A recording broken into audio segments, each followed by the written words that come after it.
नमस्कार। आज हम आपको ले चलते हैं कोलकाता के उस पवित्र कोने में जहां आस्था और इतिहास का अनोखा मेल देखने को मिलता है। जी हाँ, हम बात कर रहे हैं काली घाट की।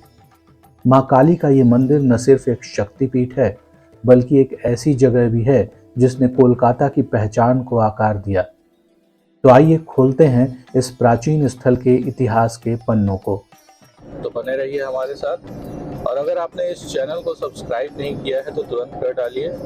और अगर आपको ये वीडियो पसंद आता है और लगता है कि आप इसे लाइक कर सकते हैं, शेयर कर सकते हैं, तो ज़रूर करें। तो बहुत जल्द हम पहुंचने वाले हैं काली घाट मंदिर। काली घाट मंदिर कोलकाता के सबसे पुराने और पवित्र स्थानों में से एक भारत के 51 शक्तिपीठों में शामिल है।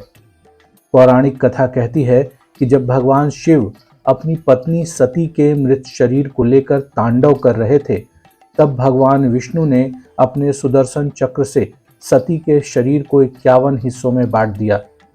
माना जाता है कि सती के दाहिने पैर की 4 उंगलियां यहां गिरी।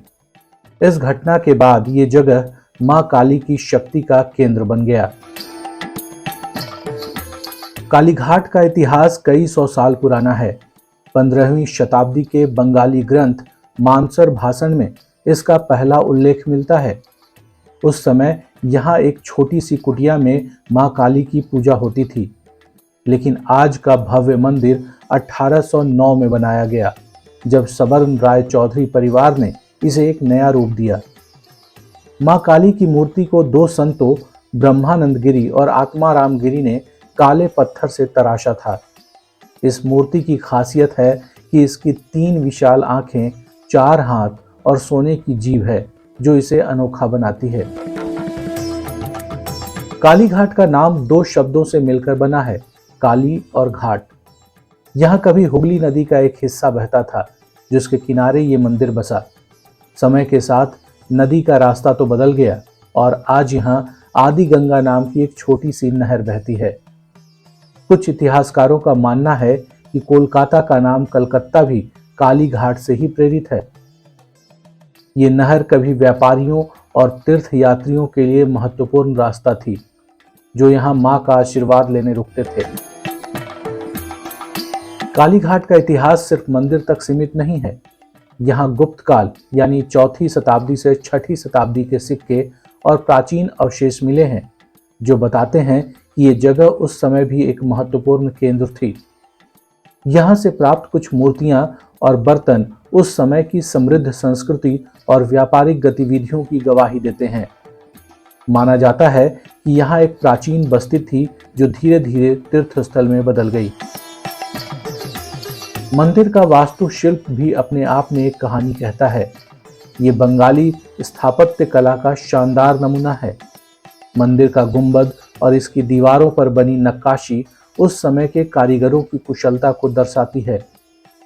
मंदिर के चारों ओर बने छोटे छोटे मंडप और घाट यहाँ की धार्मिक और सामाजिक गतिविधियों के केंद्र रहे हैं।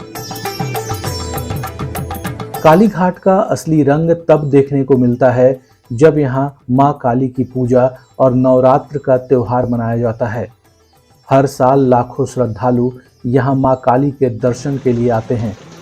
ढाक की थाप, फूलों की सजावट और मंत्रों की गूंज से ये जगह जीवंत हो उठती है।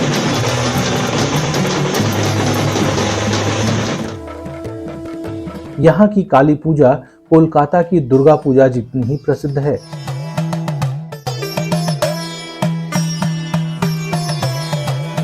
मंदिर के बाहर का बाजार भी काली घाट की पहचान है। यहाँ फूलों की मालाएं, पूजा का सामान और स्थानीय मिठाइयाँ बिकती हैं।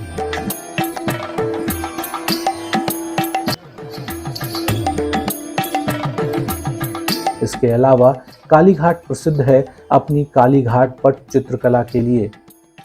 ये 19वीं शताब्दी की पारंपरिक कला है, जिसमें मां काली और पौराणिक कहानियों को चित्रित किया जाता है। ये चित्र कभी तीर्थयात्रियों के लिए स्मृति चिन्ह हुआ करते थे और आज भी ये कला जीवित है। आगे चल रामचंद्र, पश्चाते जानकी, রাতে চলে লক্ষণ ধানো কি উপরে তেরো বিরিতাব গো। आज काली घाट कोलकाता के सबसे व्यस्त इलाकों में से एक है। यहाँ की संकरी गलियाँ, पुरानी हवेलियाँ और मॉडर्न दुकानें इतिहास और आधुनिकता का मिश्रण पेश करती हैं।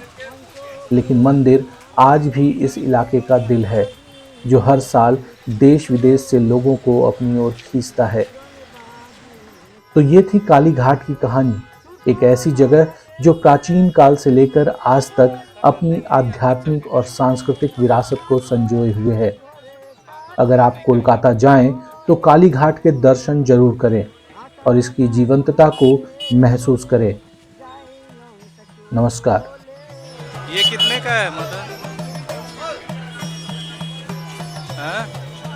कितना देते हैं?